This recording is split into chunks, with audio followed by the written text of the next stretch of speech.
வேளாங்கண்ணி மாதாவிடம் 5ஆம் நாள் ஜெபம்.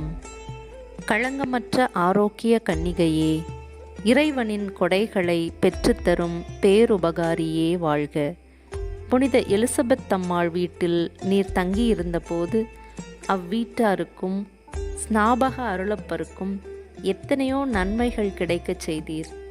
வேளாங்கண்ணி திருத்தலத்தில் வீற்றிருக்கும் நீர் எங்களுக்கு தேவையான எல்லா நன்மைகளையும் பெற்றுத்தாரும்.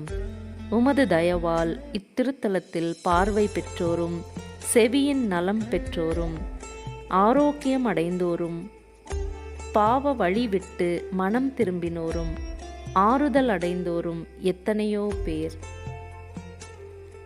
ஓ தயை நிறைந்த தடாகமே, இரக்கத்தின் திருவுருவே, மனித குலத்துக்கு நீர் செய்துள்ள பேருபகாரங்களுக்கு வணக்கத்துடன் நன்றி கூறுகின்றோம். உம்மை உயர்த்திய எல்லாம் வல்ல இறைவனை பணிந்து ஆராதிக்கிறோம். எங்களுக்காக என்றும் இறைவனிடம் மன்றாட வேண்டுகிறோம். கன்றை அறியா பசுவில்லை, சேயை அறியா தாயில்லை. நீர் மனுக்குலத்தின் தாயாக உள்ளீர்.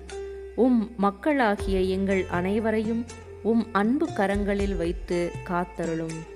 மேலும் கிறிஸ்துவை நிராகரித்தவர்களும் பாவ வழியில் வாழ்பவர்களும் மனம் திரும்ப இறைவனிடம் வேண்டிக் கொள்ளும். ஆமேன்.